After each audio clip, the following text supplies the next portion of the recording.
don't you guys go ahead and make your statements? We'll start with you, Judge.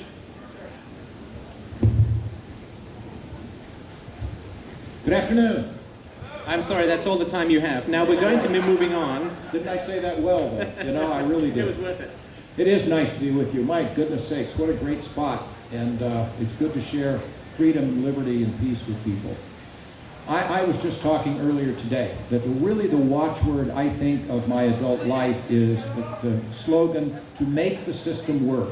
It's our government, by thunder, and if it isn't working, whose fault is it? It's ours. And it's up to us to be more involved. And one way you can do that is certainly by voting, by registering your point of view, your issues, and they do count.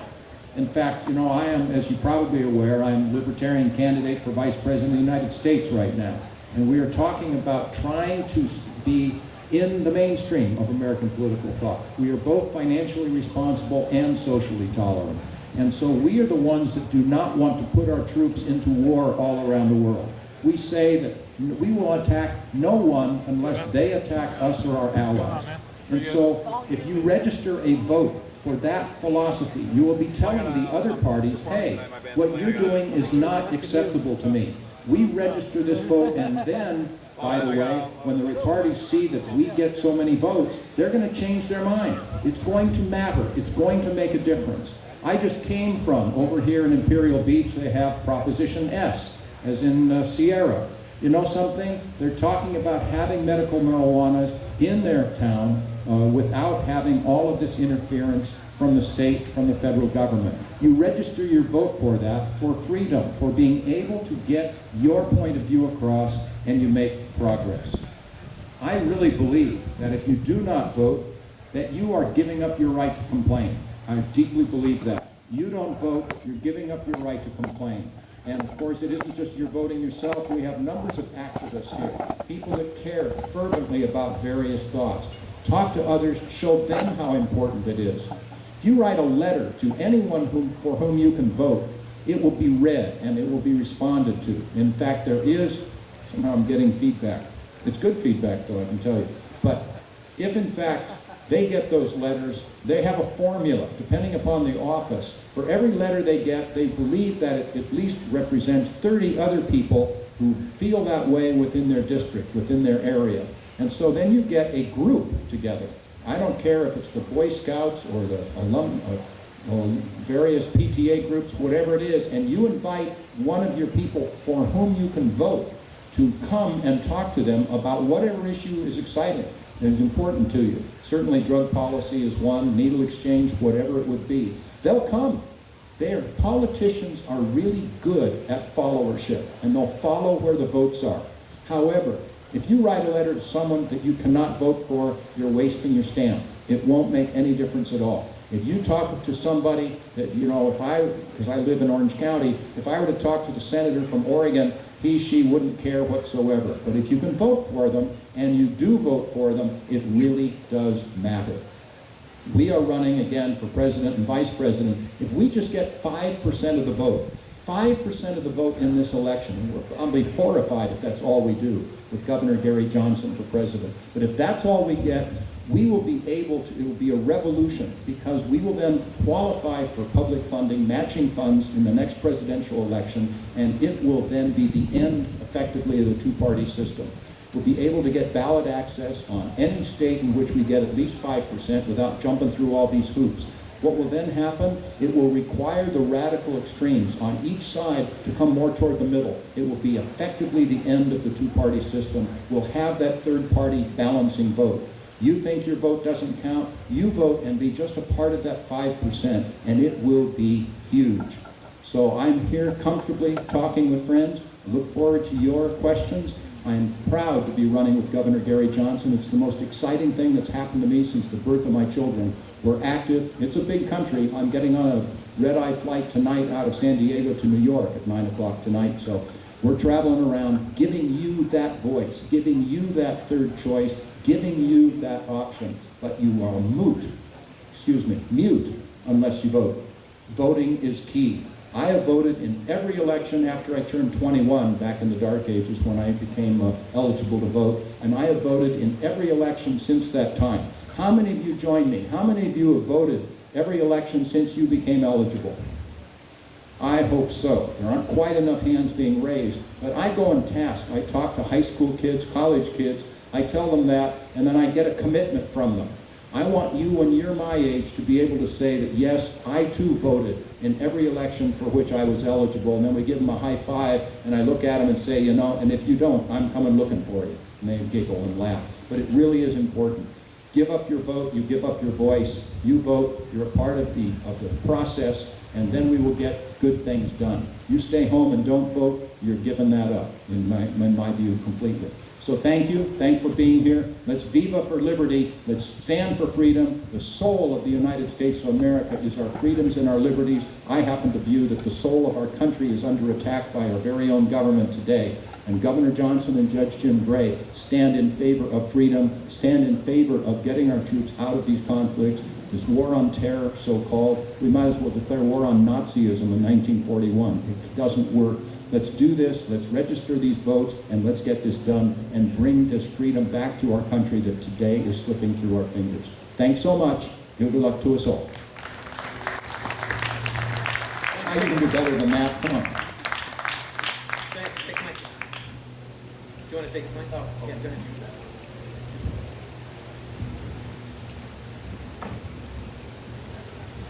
Well, one nice thing about Libertopia is you get to hear drastically different opinions. I could not disagree more. When somebody asks themselves the question, who should sit on the throne, who should wield the power of authority and government, I say the answer absolutely does not matter, because you got the question wrong. As long as the debate is over who will have the right to rule us and control us and extort us, the answer doesn't matter.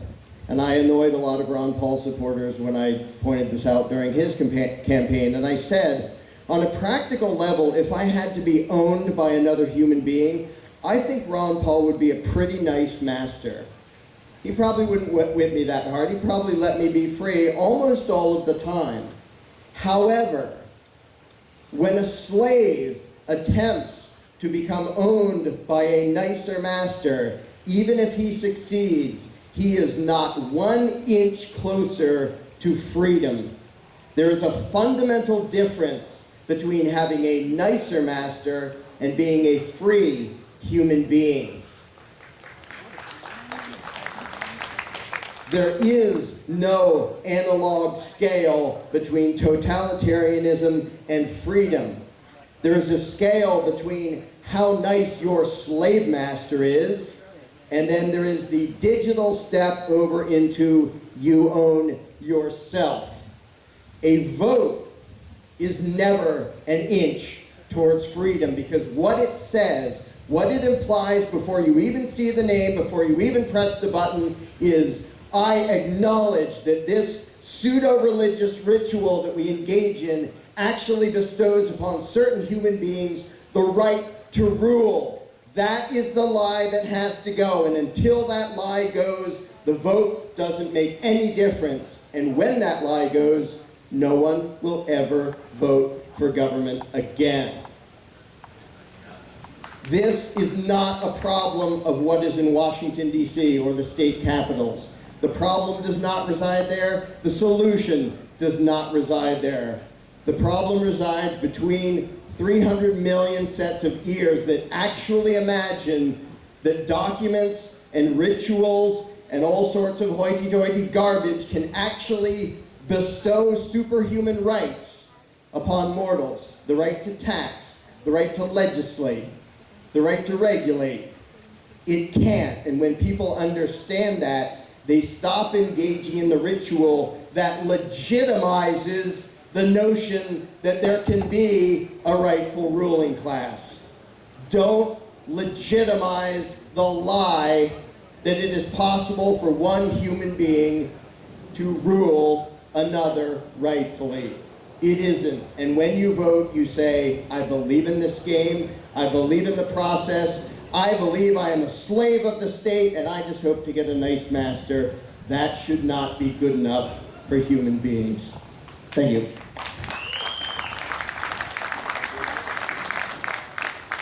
So I'm really glad we can have disagreements here. I have a dream. I do have a dream, like voluntarists, that we can live in a completely free society. One where we make voluntary agreements, we live freely. It's a dream, it really is. But you know what? We're not there. We're just not there. Here's a good one. If all the public officials, all the government officials were to burst and vanish tonight, or right now they vanish. Tomorrow, people would recreate them because they want to be ruled. That is just what's so. It's not what I want, it's what's so.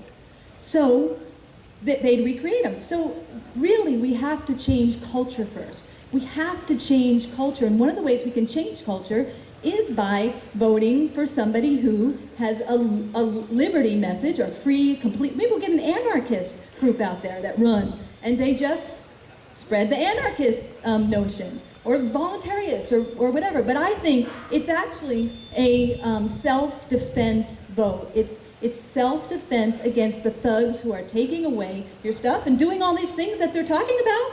It's a self-defense vote. It's like somebody's being robbed, your neighbor's being robbed, and that's really what's happening. Your neighbor's being robbed, and you're not doing anything.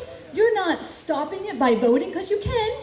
If we get it right now, the game is if you have a majority, and sometimes it's a major majority, you can stop things. You can actually self-defense vote and change things, okay? So I believe in a self-defense vote, and that eventually we will get to this complete freedom. That is my dream. I think a lot of you agree with that. I think libertarians do too. So, well, some of you guys might have different views. But anyways, I do believe that we can have a tactic. It's a tactic. This is all a freaking game, guys.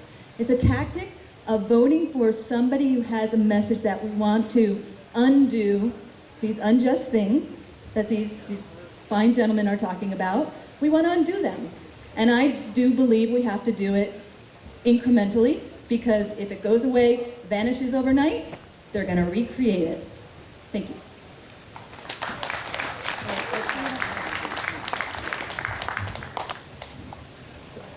The amount of ahistorical thinking in the libertarian political movement is always kind of startling to me, because there seems to be this Garden of Eden fantasy about the good state, you know, that real great state back in the day. If we just get back to that, then things will be better. There were a lot of Native Americans here before the white guys came who may have a different opinion of the founding of the U.S. There were a whole bunch of slaves. Women, not a lot of rights there for women. Some of the founding fathers were complete nutbags. You know, George Washington had 11 of his slaves' teeth pulled out just so he could try and insert them in his own mouth because he had some dental problems. But that's just nuts. And, you know, why did they want to secede? Well, according to Albert J. Nock, they wanted to secede from the UK, from England, because they wanted to expand westward, and they all had financial interest in expanding westward, and England wouldn't let them. Let's have a revolution so we can up our real estate prices. Wasn't the first real estate boom in the US, probably won't be the last. The empire of America started on slavery. It started on biological warfare against the native inhabitants. This is not something we want to go back to. There's no rewinding the clock to a good system. I mean, I'm with Rothbard, I'm with Nock, I'm with other thinkers, with Spooner, that the state is a criminal organization. And if you get confused, just insert the word mafia.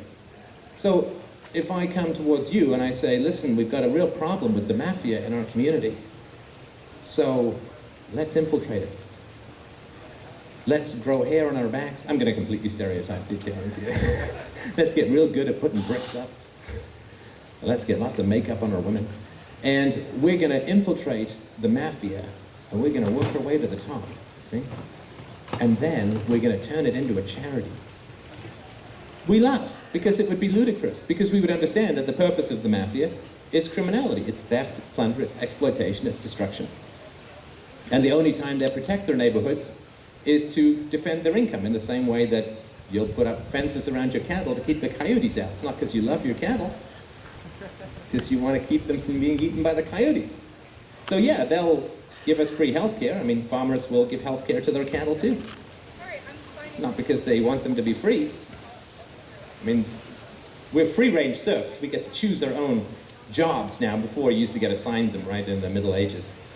You just sort of bought and sold with the land. We're free-range serfs now, but that's only because it's more productive for the ruling class. They don't care about our freedom.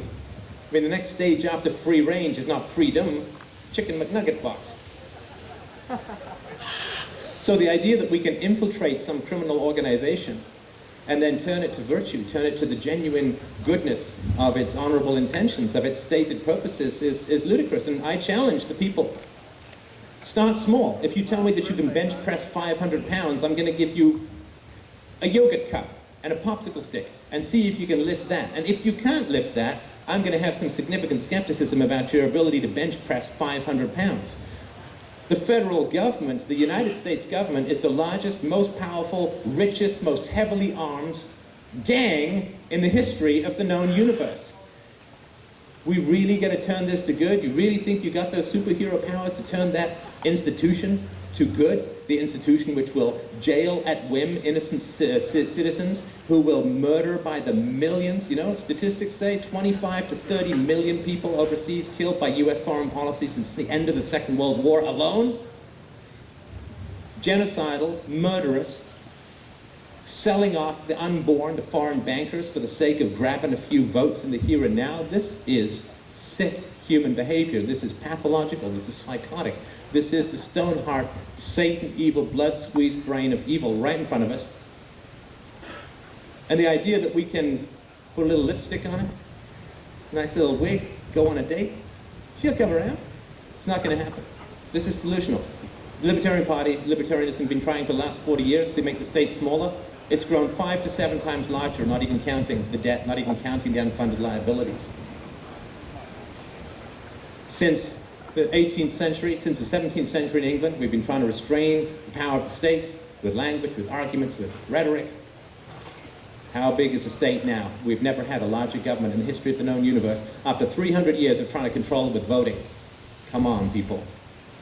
What is that definition of insanity? Doing the same thing over and over again, trying to expect a different result? Tell me how the next time is going to be different than the last 300 years. Since the age of Socrates, people have been trying to restrain the evil of centralized coercive power through language, through philosophy, through bumper stickers. Do you really think that 2,501 years is going to be the big difference? If we keep doing the same thing, it's going to change? No, we recognize the evil of the institution and we fight against it. Intellectually, with the moral arguments. The state is an effect of people's belief system, because Larkin said, it's somewhere to the east, it's somewhere to the right of your left ear and to the left of your right ear. That's where statism really exists. We fight that virus without compromise, without attempting to enter into hell and turn it into heaven. Satan has too much power. He can't do it. He can't do it. You cannot vote evil into good. And if people believe that they can, I invite them. It's very easy to show. Go to some local criminal gang, infiltrate it, and show me how it's going to work. Show me how you can turn the mafia into the United Way. Show me how you can turn, it doesn't even, if you feel that the violence is too strict or too dangerous, no problem. You can just go to some Latino group, to pick any random example. Go to some Latino group and have it start to advocate against Latinos. Because you're trying to enter into an organization and turn to the opposite of its stated purpose. Try to join the public sector teachers union and get it to advocate for vouchers. And for private schools, and get it to advocate to cut taxpayer coerced funding for public schools. Join the farmers union, get them to argue against agricultural subsidies. Go join the sugars union, get them to advocate against protectionism. You can't do it. These organizations will eat you alive and spit you out. Their express purpose is to steal from the general population through lies and pious sentiments. So I challenge the people, don't talk to me about taking on the federal government and turning it to virtue. I mean, that's ridiculous. Start small, start local. Show me the magical alchemy that turns evil into virtue in a local organization. They never have even remotely tried it. In fact, when I mention it, everybody laughs. But when you understand what the government is, and you hear these proposals, you'll laugh even harder.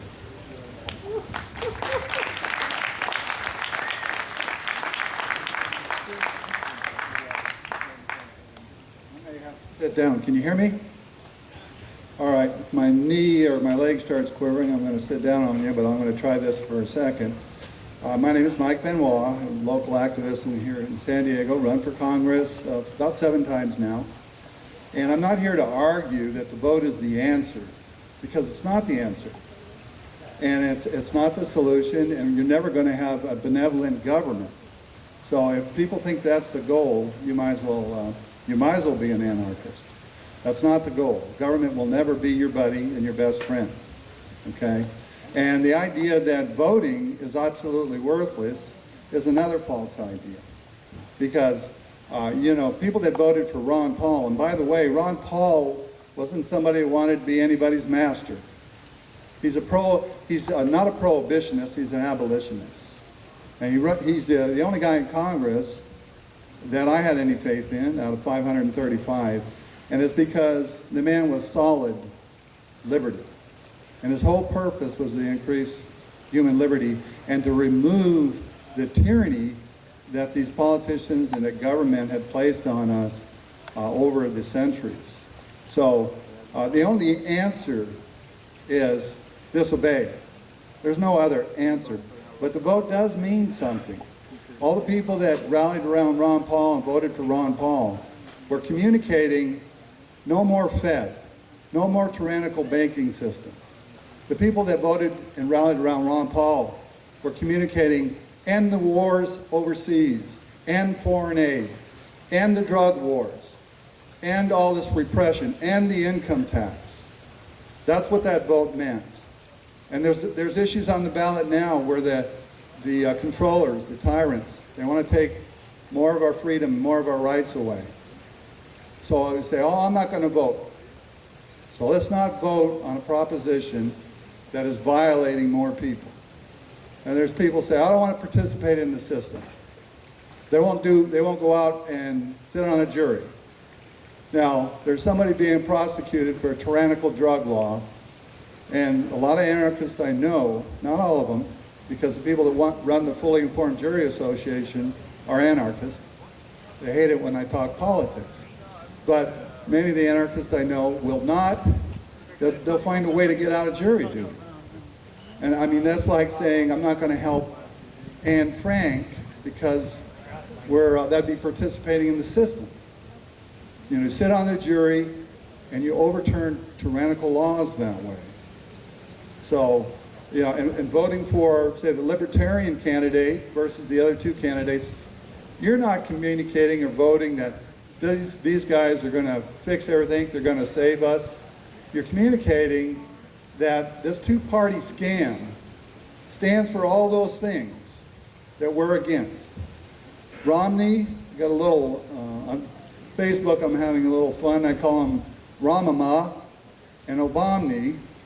They stand for exactly the same things. They stand for things like the UN, the IMF, the Federal Reserve Bank, the wars overseas, bailouts, all of this stuff.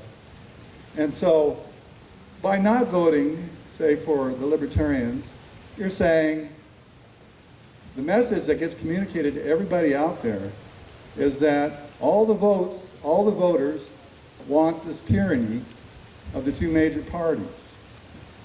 So to wrap it up, not take too much time, the only way you can beat tyranny is to resist. And if you like to smoke pot, don't just complain. Get your friends together and go in front of the courthouse, light them up, transfer them from one person to another. Or if it's the IRS tyranny that you hate, don't file that 1040. There's study Larkin Rose's material, study mine, study Otto Skinner's, study Irwin Schiff, and find out how you can disobey, because that's the only way you're going to bring tyranny down. Thank you.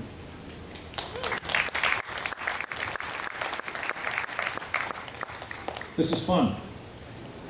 I don't think we could hear the argument for not voting better than we've heard it. The problem is that there's a complete disconnect.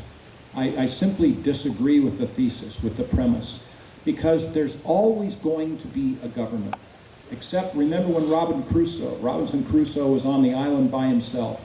Then there wasn't a government, but remember when he finally finds Friday, all of a sudden then there is something in place that will have one person governing another.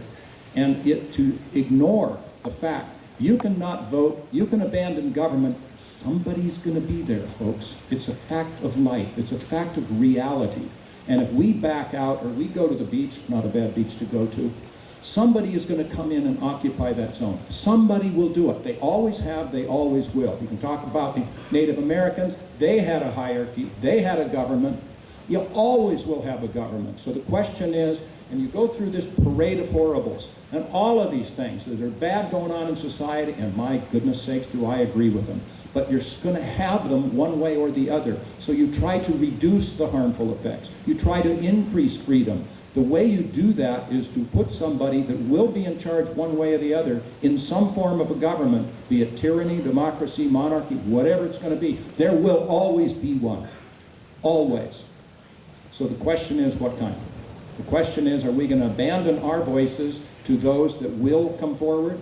Are we going to abandon saying, oh, I'm going to be a peacenik, so I'm not going to protect myself? Then you're going to have Nazi Germany coming in and controlling you. If you're going to have a people together that are going to protect themselves, immediately you have a government of some form. You're going to need to marshal some form of crops, some form of assistance to them, some form of weapon. You're going to have a government. So they are ignoring that fact, and it's simply a disconnect. We're going to have one. The question is, just like you said, what kind will it be? Will it be better tomorrow than it is today? Governor Gary Johnson was very successful in New Mexico, standing up for those freedoms, reducing the intrusion of liberty. Today we have an obese federal government. It's got to be pruned back. We have the best document written by the hand of mankind. It's called the United States Constitution. I wasn't aware about the George Washington and dental story, and that's abhorrent. And you know, Jefferson owned slave, all these people too. But we do have a magnificent document. Let's read it.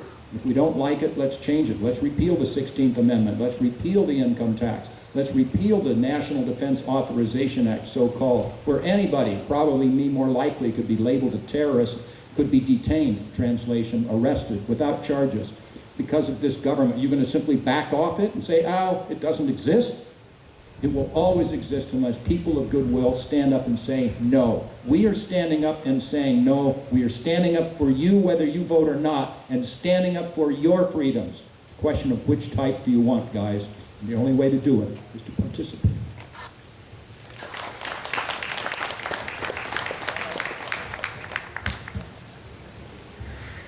Well, at least this forum, you get actual fundamental disagreements to debate about.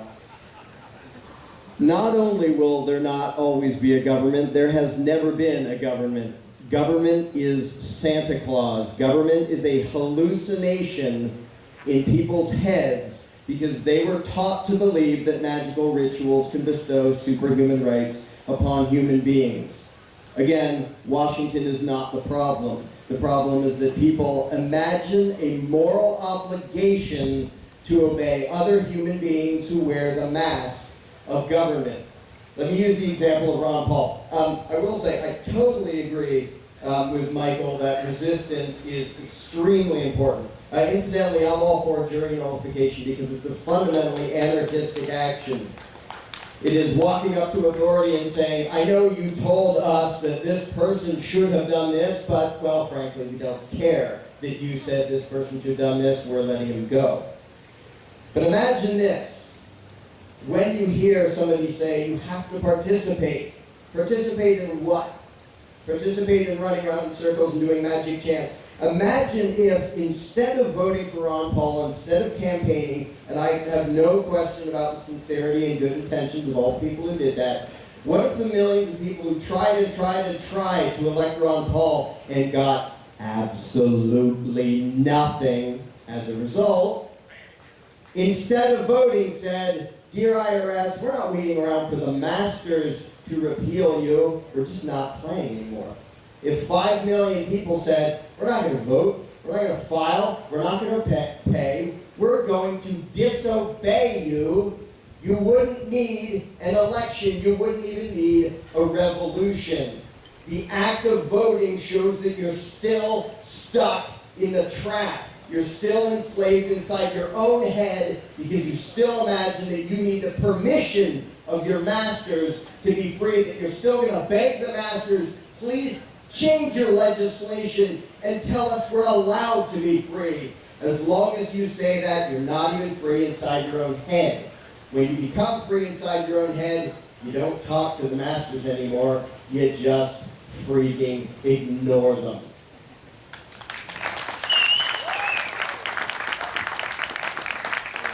That's part of my dream.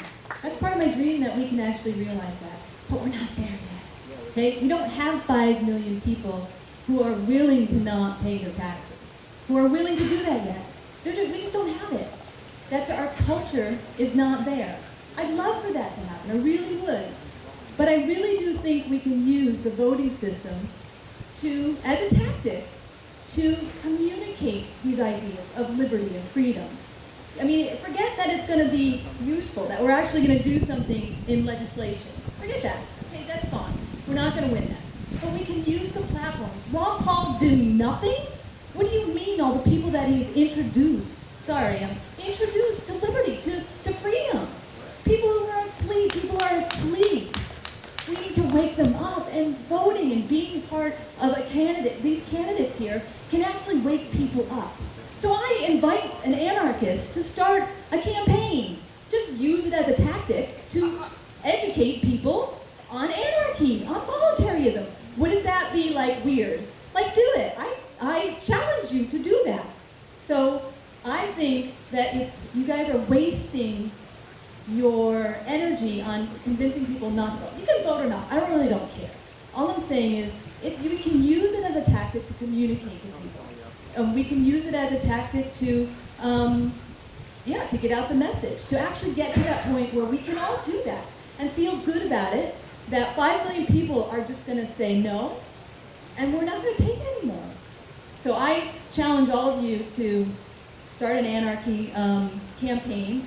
I would love to, I'll help promote it. So please consider voting if you choose. If you don't. But consider voting or running just to get it's a marketing thing. You're marketing. You've got all these people. You've got millions of people. If they were able to get up on the stage of a debate, they could wake up millions of people who don't think like that, because the system has showed them over years, over centuries, that we have to have wars, that we have to have this. Well, let's wake them up. Let's get these people out there talking about freedom, complete freedom. That's why I think we need to support this. It's not about changing legislation. Maybe we want to change some in self-defense, but I think it's more about educating people so we can actually have that culture of freedom and voluntariness.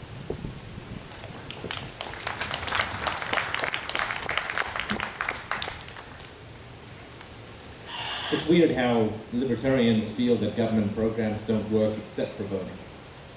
It's just another government program, and it just achieves the opposite of its claims. It also bothers me when libertarians say you got to go and be involved in politics in order to have an audience. I mean, Larkin's show, Larkin's books, I've got 50 million downloads. Isn't that good enough? Doesn't that count? Well, it's not politics. In fact, if I were in politics, it'd be a whole lot less. An anarchist going into politics? Join me in voting for the evil that I condemn.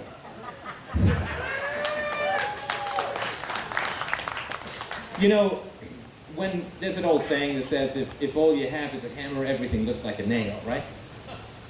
And if you believe that political action is how to achieve freedom, it crowds out other solutions. There's a lack of imagination, a lack of creativity, a lack of self-challenging in the libertarian movement.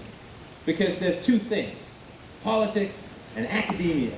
That's it. That seems to be the entire historical contribution. Write books, become an academic, or do politics. And that is an obscuring of what really needs to be done, in my opinion. Well, actually, more than my opinion. I think it's a fact. You need to have a thought. So, for instance, did you know that 80 to 90% of parents still spank their children? Where can we have the most effect in reducing the amount of violence in the world? Do you not think that being spanked by a parent gives you a relationship to authority that is hierarchical, that is fundamentally hypocritical. You ever seen this? Don't hit your sister. You're not allowed to steal. Pay me my taxes. Do you see the continuity? The hypocrisy of the aggression used within the home translates directly to people's inability to see the hypocrisy of the violence affected in society. You start with what is local. You start with what you can affect. You start with what you can change. If we as a community, I wrote an article recently, went out in a wide variety of libertarian avenues, got almost no response to it. Very interesting. Does spanking violate the non-aggression principle?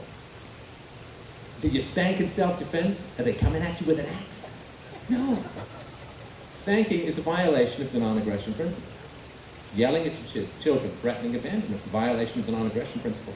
I spoke at Freedom Fest in Vegas. Lots of people come up. I love you all come up and say, great, show's changed my life, fantastic. The thing I'm most proud about, literally 20 families came up, hundreds of people, and said, you know what, listen to your show, listen to you interview the experts, heard the statistics on the effects of spanking, and don't hit my kids anymore, apologize to them. That is changing the world. That is reducing the amount of violence in the world. And that is going to raise children to view authority as a benevolent resource that is egalitarian, not as a hypocritical, violent condemning, violent enforcing institution that you can't question, that is authoritarian, that is top down, that is bullying. See, we teach children to speak the language of statism in the home long before they go out into the world, long before they go to public school. Public school couldn't work if we didn't. I guess it doesn't work because they drug them now anyway. But you see, we teach the children to speak the language of hierarchy way before they go out into the world. Statism is just an effect of what happens between parents and children. This isn't just a theory. You can, I got tons of information on my website, subject matter experts, scientific studies, psychological studies. This is very well established. If we stop aggressing against children, we immediately and instantly reduce the amount of violence in the world. We raise the quality of children. We lend them to be able to think. You know, most people can't think because they've suffered aggression at home. This is scientifically well proven. Most people, when their thinking is challenged, we've all seen this, fight or flight mechanism gets activated in the brain, they panic, they make up some excuse, and the reasoning that they put forward is just ex post facto nonsense, it's static, it's garbage to cover up what they experienced when they were children.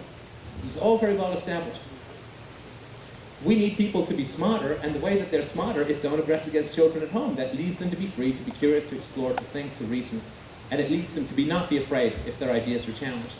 If we don't teach children the language of hierarchy and aggression and hypocritical top-down authoritarianism, they'll grow up, they don't speak the state. They don't speak statism. You know, then the state will look to them. You know, like when I was a kid, you get these National Geographics. I don't know, there's some people old enough to know what that is. What, was that online, on a DVD? No, paper, man, paper. And, you know, after looking at the boobs, okay, a long while after looking at the boobs, I would flip over and you'd see them worshiping these weird giant stone chickens, you know, and stuff, and be like, oh, that's really weird.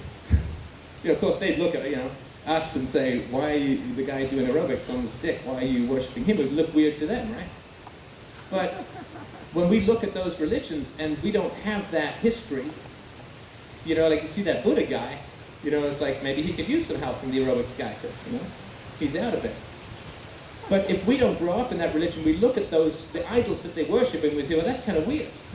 And if we raise children without a top-down hierarchy, without aggression, without violence, then when they see these finger-wagging status jerks, they don't speak their language. It looks as foreign to them as weird stone Egyptian idols look to us. That has no power over us, because we haven't lived, breathed, and been traumatized by it since we were born. And I'm just saying this not to convince everyone of this, obviously look into it, but just to say it's not politics or nothing, and it really bothers me when people say it's politics, or if you're not doing politics, you're not doing libertarianism. I would argue, if you're not focusing on stuff that people can actually change, like no aggression in the home, no timeouts, no spanking, no yelling, well, you're just fighting in the wind. You're yelling at these things, you're yelling at clouds rather than getting something real done, something practical done, something that people can really change in their lives, which it's been fairly well established will lead to a free society inexorably. It's not going to come from the top down. comes from the inside.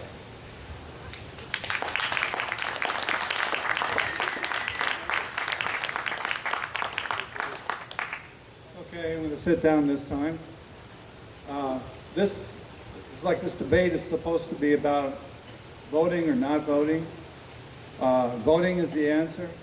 Voting is worthless, and it's neither of those things.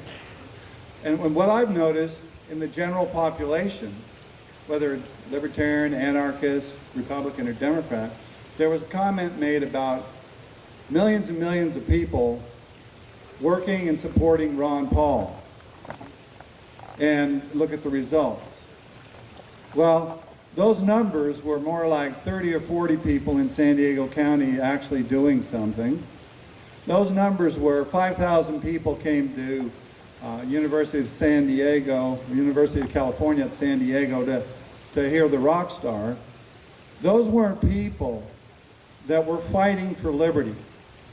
And the idea, you know, I don't know why this idea has to be voting is everything or voting is nothing. An anarchist could run for office. In fact, we have Jesse Thomas who ran for office, and his purpose was to preach anarchy. And so that's his purpose, that's what he wants to do.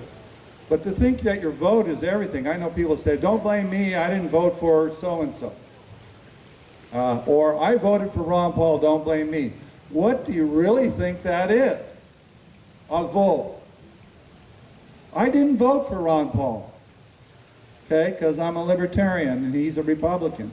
But I headed up the San Diego Ron Paul meetup group. And I got Ron Paul thousands of votes. And I spent a lot of money on it. And I gave a lot of talks about the philosophy of liberty and about all these things we all complain about. So if that's the tool that people use to increase liberty, they do something. And that's what I'll complain about. Not that I'll complain about anarchists, not because they don't participate in the political system, is because they don't resist tyranny. They don't join me passing out flyers for the Fully Informed Jury Association and get on these juries. They don't have what it takes to go up and confront the tyrants and say, you know what, I think marijuana should be legal, I'm smoking it, arrest me. I run for office not because I'm going to fix government. I want to be a United States congressman so I can be in the TSA line, somebody that the news would pay attention to, and I'd be up and down the line talking to everybody, telling them what a travesty it is and that they should be ashamed of themselves for subjecting themselves to this tyranny. I'd want to go around telling people about the tyranny of the IRS, how this whole system has enslaved us, and we accept this enslavement because, oh, it's the law. You know, and so that's another place for juries to be, is sending people home that have been convicted of doing nothing more than keeping the fruits of their labor. And the list goes on and on. So you're not going to be free, none of us, until we get off our seats and go out there and resist the tyranny. Thank you. Thank you. I'll just take 1 minute. What you have heard over here makes perfect sense as long as you're willing to close your eyes to reality. That's the truth. Vietnam was a travesty, misguided, wrong, etc. Vietnam was brought to an end because of voting, because we brought down LBJ. He knew he wasn't even going to win re-election, so he stopped. It never would have been brought down without voting. Voting is not going to bring the troops home from Afghanistan. You can not vote, you can talk all you want to. Voting will keep us from bombing Iran, going to war with Iran. It is a way. This is not a perfect world. I'm the first to tell you. But it is a real world, and there's going to be power. If we didn't have a government, you're saying, oh, don't agree with government. Nonsense. We would have an awful lot more rape, robbery, and murder in our society than we do now. It's just simply a fact. So we're going to have a government, otherwise we're going to have that anarchy that you're not going to want. So it's a question of what kind of government shall we have? Yes, government is imperfect. Yes, all of those things. But we, Governor Gary Johnson and I, and many others, Chrissy, Mike, and others, are working to make our government better. More freedom, more liberty, more prosperity, more equal opportunity. So you can give up and go to the beach if you want to, and you can pontificate about things that are not real.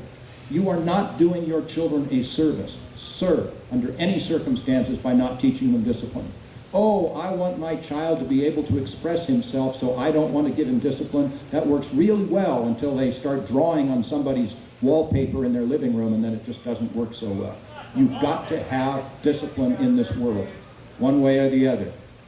So those are things that are reality. Oh, I wish it weren't true. You can wish all you want to. Reality is here, folks, and government is too. That's a question of how is it going to be. And if you don't participate, I guarantee you somebody else will, and you're not going to like the results.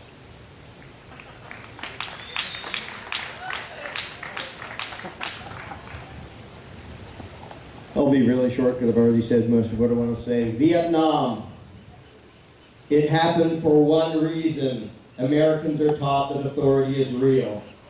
Lots and lots of Americans went to the other side of the world to try to murder people they knew nothing about because they believed in government.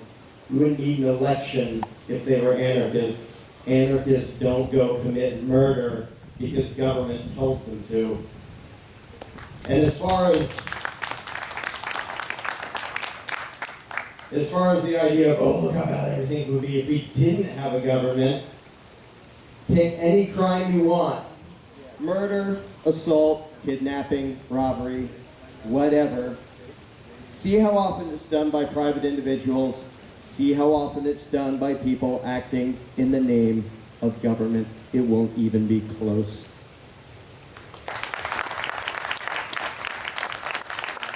You want to do questions? Because yeah. Do you have questions or comments? Okay. Do it. Yeah, if you can take a mic.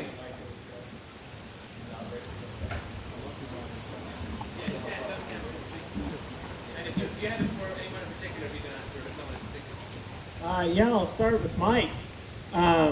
You talk about how anarchists don't do anything important. They don't do any of the work to fight tyranny. No, you've got to rephrase your question. That's not what I said. Okay. I said you find it in all groups. Most people in all groups, whether it be anarchists, Republicans, or Democrats, do very little more than talk. They don't go in and get involved in the, educating people about the power under the jury, or going out and actually facing the man and standing up and resisting. That's what I said. I will tell you that I am an anarchist, and I have never faced the man. I've never been arrested for anything I've done in protest. I've never handed out leaflets. I know that is fighting the tyranny, but the tyranny that I have fought is I have sat down face to face with my father and discussed with him what happened in our home as I grew up. And if you think that wasn't hard, obviously you've never tried it. Because that is the real work. Because to stand in front of a courthouse and wave a flag and wave a pamphlet, it's fighting an imaginary ghost. Okay, so in your mind that was a huge thing, okay? In my mind, it was a huge thing growing up with my father there, who was an abusive drunk that beat my mother up and beat the kids up regularly. That's just part of life, and I'm not going to cry and complain about it. But so you dealt with your father, that's good. You had communication, you got through whatever barriers there. And maybe you'll change his frame of work or mind. But I'm talking about people actually going out and resisting the tyrants in government. And it's mostly taught from all political persuasions. I used the Ron Paul example, and 30 people would go out and try to get people to vote, and people were real proud of themselves because they voted for Ron Paul or they went to a rally. That's not going to work. That's not going to make it happen. Well, obviously there's nothing to say to you, Mike. My next point is to Jim. You talked about Vietnam and how Vietnam was stopped because of a vote. And I tend to disagree. I wasn't around for Vietnam, but all I can imagine from what I've known from people who were in Vietnam is that people telling soldiers that what you're doing is wrong, and I am not going to be your friend because you're committing murder because someone told you to. You know, that's really what it is. It's about peer pressure. It's about, you know, it's about ostracism. You know, and how we stop from bombing Iran is you say, look, I am not willing to bomb Iran because that's wrong. And you talk to people about what's right and what's wrong. And you say, hey, if you're going to support bombing Iran, you're not my friend anymore. And to stand up to people and tell them what you really feel, you know, that's what changes the world. I mean, when I deal with other parents and I tell them, not, you know, well, we don't have time this weekend, we can't see you anymore, and let the relationship just fizzle away, that's me running from reality. Me fighting the tyranny is saying, you are no longer our friend anymore because you hit your child, and that is wrong. That's how you change the world. And just to clarify, technically the war in Vietnam ended because the army was disintegrating. Because they'd been in the jungle for years, they were incredibly abusing drugs, they were fragging their own heads. The army was completely disintegrating, they had to pull it out. I mean, it's completely falling apart. It wasn't voting that did that. John, what you're saying is true. Social pressure, individual pressure, with your father, with your neighbors, anything else. But why is that exclusive? You can do both. I do both. I actually protested. I was in the second year of law school at USC when Nixon went into Cambodia. I led a peace march from USC to the steps of City Hall. We sent 35,000 letters to Nixon saying, get out of Cambodia. By the way, I was also in Vietnam. I got a combat action ribbon in Vietnam. So, but the way that the Vietnam War stopped, you can tell President Obama or Governor Romney all you want to. You're not going to be my friend. But unless he's not afraid of that, he's still going to bomb Iran unless the votes are not there. It's so idealistic, it just doesn't work on that level. Just doesn't. See, I'm not going to tell Obama he's not my friend because I've never talked to Obama and he's not my friend. Okay, I'm going to tell my neighbor. We've got to make sure we get to the next. I think that's sure, a fair absolutely. point. I appreciate your points. Thank you. First, I want to thank all of you for being here and speaking. The debate was wonderful. My question is for the judge. I'm having a bit of a brain aneurysm due to cognitive dissonance because I was positive that I just heard you equate violence against children to discipline. And my question is, do you feel that violence against children is acceptable under the guise of discipline? Look, I heard someone even say no timeouts. I mean, that means no discipline. You know, just reasoning with a 3-year-old in a tantrum doesn't work. You put them on a timeout and you put them in their room. You're doing them a favor. You're doing them a favor. And otherwise, it just depends. I actually did. I have 3 children. I probably spanked each one maybe once or twice in my life, in their lives.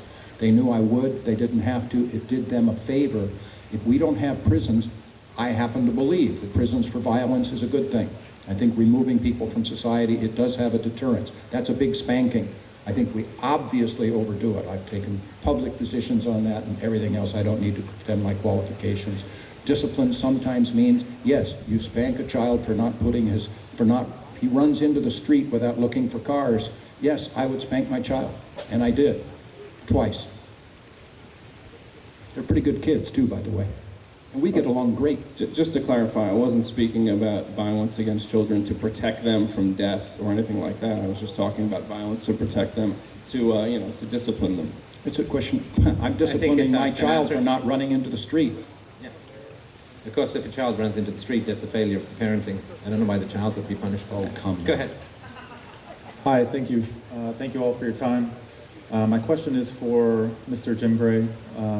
You had mentioned reality and saying that the idea of no government is unrealistic, but then on the other hand, you're saying that voting, the collection of choices, is what's going to make reality in politics. So then why would it be unrealistic to imagine that we could make the choice to not participate and then not have a government or not have a monopoly on violence? And thank you. The answer is you can participate or not participate. We will always have a government. It can be a juvenile street gang has a government. Everybody has a pecking order. You can look at a flock of geese and they have a pecking order also. So there will always be a government, end of discussion. Question is, how will it be? What will it be? And if you don't participate, once again, I promise you, somebody else will. That's the answer, and it's naive to think otherwise. Yeah, and if you remember, before the 18th century, we always had slavery.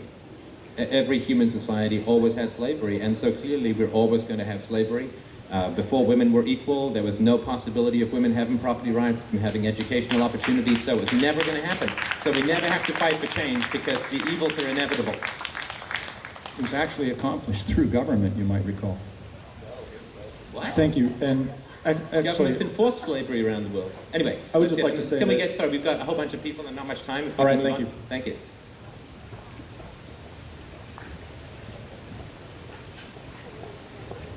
I don't even remember what I was going to ask. I think that's the best question so far. I know. I'll ask the same question I did last year because I never really did get a clear answer. Regarding this whole participation in politics thing, or writing a book or academia, people have been doing that for a long, long time, hundreds of years, and I notice the state keeps growing, even though people keep participating in politics. So, I work in IT, and if I keep doing something and it doesn't work or keeps breaking, I tend to think that means I'm doing something wrong, and I change my approach. So I'm really puzzled on this idea that participating in the political system actually brings change. When you might win a few battles here and there, somebody might get a vote, or maybe, but the state still grows. I mean, they still get more power. That's the bottom line.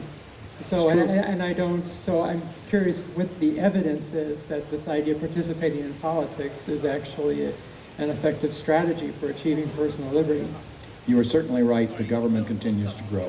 It is an obese government today that has usurped all kinds of power, from the states to local governments, and assuredly from the people, no question about it. So you have an option. You can give up, you can go to the beach, give up, although the beach will start getting in on you, or you can participate. Those are your two options. Give up or try to make it That's better. a totally false dichotomy, man, I'm sorry. Okay, then we disagree. Well, I'd like to answer that one. We have those 5 billion that we want to not pay their taxes. We need to talk to them, okay? You don't have to get into politics. Don't, all right? Just don't. No, You're not going to, okay? That's true. But the people who want to, we need to change minds and hearts. We need to wake up people. There's nothing wrong and evil about voting or running for politics as a tactic. There's nothing wrong. And we have so few people here. For us to be warring is ludicrous. It's ridiculous. We should be working together. You should be helping us because we want the same thing in the end. So maybe. Don't vote. Well, maybe, you're right. Maybe I think a lot of us do. I don't think it's going to happen by not voting. That's my belief. I don't think no voting is going to get us to those 5 million. I mean, did the Soviet Union fall because there was an election? I really don't know because the answer I to don't that. think that Listen, they I'm did. sorry, but fascinating. We could go on all afternoon. I really want to thank I'd like everyone. to answer that question too. Okay, but we have a speaker waiting, so if you can keep it brief, that'd be great. All right. The answer is you can have less and less people participating. But those that are participating are the ones who want to control and rule and prohibit you from your natural rights. And so it doesn't matter. And then the rest just follow because they're afraid to resist the tyranny. We talk about, I'm sorry this isn't quick, switching back to Vietnam. I was one of the last draftees. My first day in basic training, I refused to get out of the bunk. But Vietnam came down because of the fatigue and because of the pressure from society. It wasn't Richard Nixon, actually. He's like the current regime. The Romney guys are going to keep it going because Richard Nixon had been in power how many years? It was 1975 before it ended. So the answer is not voting again or not voting. But if I call for hands, I don't like to do this because I feel it's controlling. How many people still file an income tax return? See, that's how they get their power and their money in the Federal Reserve banking system to continue the tyranny upon us, whether we're Republican, Democrat, Libertarian, or anarchist. We have to resist the tyranny. It's the only way out. All right, well, listen, I really want to thank the audience. Thank you I'm sorry we didn't get a chance. We'll be around all weekend, so be sure to chat with us if you can. Really want to thank the panel. Next up...